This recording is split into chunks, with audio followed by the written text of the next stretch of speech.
네, 성도 여러분 안녕하십니까? 간밤에는 평안히 잘 주무셨나요? 오늘 하루도 주님 말씀을 붙들고 살아가시길 간절히 소망합니다. 네, 묵상하심으로 새벽 기도에 시작하도록 하겠습니다.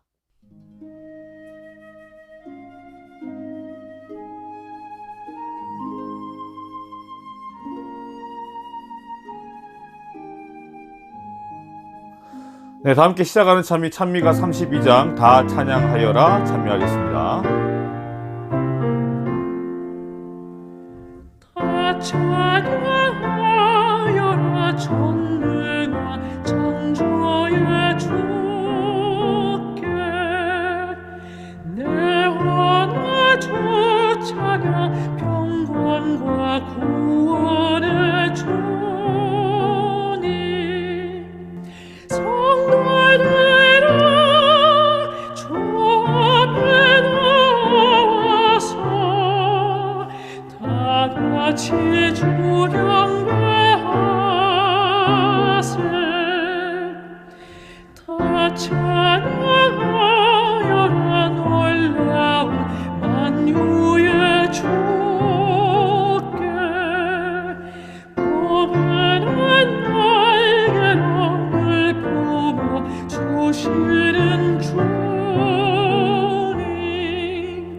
성도들아 하나님 허락하신 이뤄갈 모든 것 보라 다 찬양하여라 우리를 창조한 주께 사랑과 은혜로 돌보아 주시는 주님 슬플 때에 위로해 주시는 이 영원히 주 찬양하라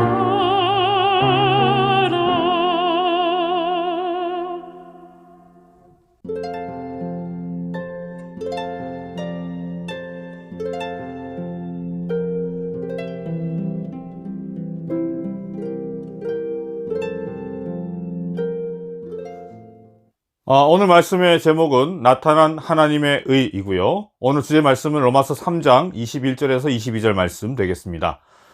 이제는 율법 외에 하나님의 한 의가 나타났으니 율법과 선지자들에게 증거를 받은 것이라. 곧 예수 그리스도를 믿음으로 말미암아 모든 믿는 자에게 미치는 하나님의 의니 차별이 없느니라.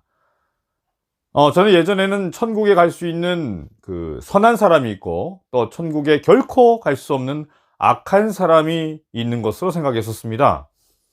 그러나 성경을 공부하면 공부할수록 이런 생각이 틀렸다라는 것을 알게 되었습니다. 하나님 앞에서 죄인이 아닌 사람은 없는 것입니다. 사람은 율법을 잘 지켜서 결코 의로워질 수 없습니다. 세상 사람들이 아무리 저 사람은 법 없어도 살 수 있는 사람이다 라고 정말 깨끗한 사람이다 라고 칭찬한다 할지라도 하나님 앞에서는 죄인인 것입니다. 율법을 잘 지켜서 의로워지려고 하는 것은 태평양을 헤엄쳐서 건너려는 그러한 행동과 같습니다. 세 부류의 사람이 있습니다. 한 사람은 수영을 전혀 하지 못하고 또 한 사람은 수영을 좋아하고 수영 실력도 출중합니다. 그리고 또 한 사람은 국가대표 수영 선수입니다. 여러분 이 세 사람 중에 누가 태평양을 건널 수 있을까요? 첫 번째 사람은 바다에 들어가자마자 발버둥 치더니 가라앉아 버렸습니다. 두 번째 사람은 꽤나 수영해서 가더니 얼마 못 가서 허우적거리다가 바닷속으로 가라앉습니다. 세 번째 국가대표 선수는 5km 지점에서 지치기 시작하더니 팔다리가 느려지기 시작하더니 한 8km 지점에서 이제 바닷속으로 가라앉았습니다. 여러분 이 세 사람의 수영 실력은 다 다르지만 태평양을 수영으로 건널 수 없다는 점에서는 똑같은 사람인 것입니다.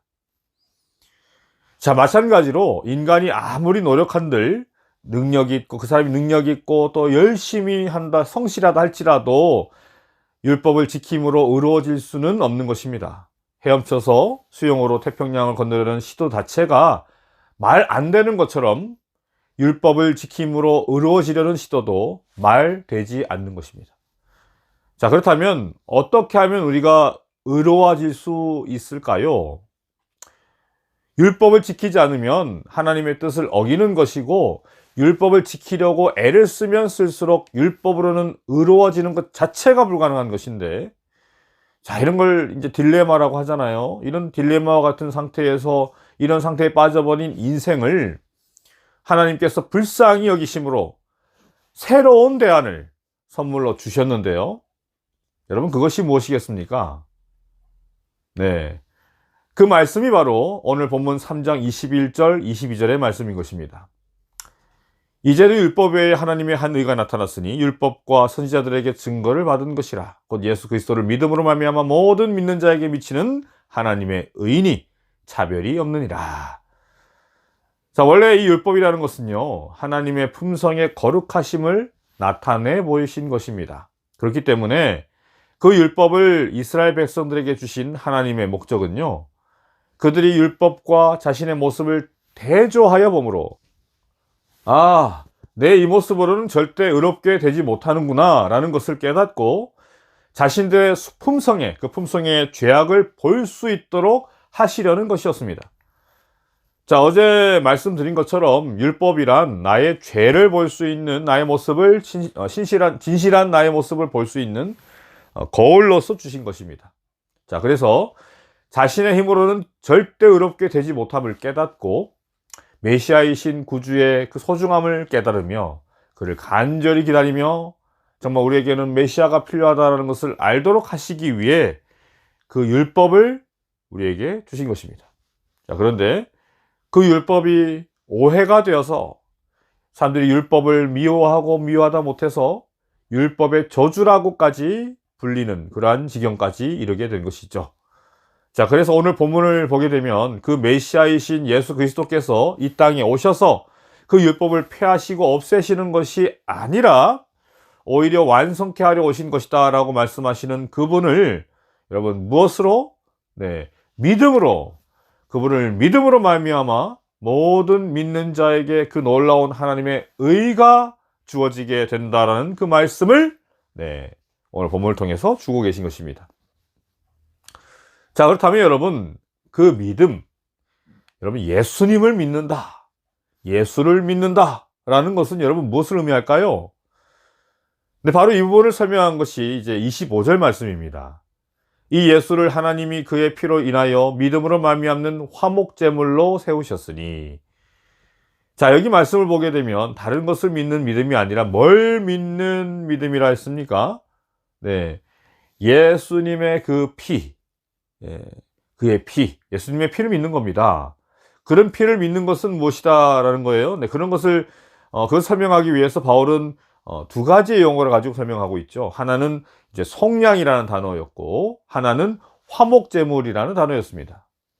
자, 오늘은 시간상 이 속량이라는 단어만 설명드리고 내일 마저 화목제물에 대해서 설명드려야 할 것 같은데요. 자, 24절을 읽겠습니다. 3장 24절. 그리스도 예수 안에 있는 속량으로 말미암아 하나님의 은혜로 값없이 의롭다 하심을 얻은 자 되었느니라. 자, 미시시피 강의 조라는 노예 이야기입니다. 조는 노예 시장에서 사람들에게 팔려가길 기다리는 흑인 노예였습니다.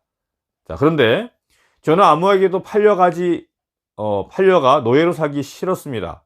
그래서 차라리 그냥 죽어버리겠다라는 생각을 했어요. 그래서 외칩니다. 난 일하지 않을 거요. 난 일하지 않을 거요. 날 데려가도 난 절대 일하지 않을 거요. 노예상이 화를 내면서 조를 때리고 채찍질했지만 저는 절대 그 의지를 굽히지 않고 계속해서 소리쳤습니다. 난 일하지 않을 거요. 자, 그때였죠. 한 신사가 와서 노예상인으로부터 큰 돈을 내고 조를 삽니다. 그리고는 조를 마차에 태웁니다. 저는 신사를 노려보면서 난 절대 일하지 않을 거라고 말했습니다. 자, 그래서 신사가 조에게 말합니다. 뭔가 오해하고 있구나. 난 당신을 노예로 산 것이 아니다. 너는 이제부터 노예가 아니라 자유인이다. 네. 가려면 가라. 이 신사의 말이 진실임을 안 조는 눈물을 흘리며 네, 이 친절하고 마음씨 좋은 이 신사를 자신의 주인으로 모시고 평생을 살았다라는 이야기입니다. 여러분, 이것이 속량입니다. 지금 바울이 하나님과의 관계가 깨어져 버리고, 하나님과의 관계가 깨어져 버리고 원수가 되어버린, 영적으로 죄의 노예가 되어버린 우리 하나님께서 속량해 주셨다, 우리 예수님께서 속량해 주셨다라는 것을 지금 말씀해 주고 계신 것입니다. 자, 그렇게 속량해 주시는데 에베소서 1장 7절 말씀을 보니까 우리는 그리스도 안에서 그의 은혜의 풍성함을 따라 그의 피로 말미암아 속량 곧 죄사함을 받았느니라 라고 말씀하고 있는데, 자, 우리를 죄의 노예로부터 속량해 주시는데, 여기 말씀에 보면 뭘로 속량해 주셨다라고 합니까? 뭘로 속량해 주셨어요? 네, 피로. 바로 그분의 피, 그분의 생명, 네, 그분의 피로 속량해 주셨다라는 것입니다.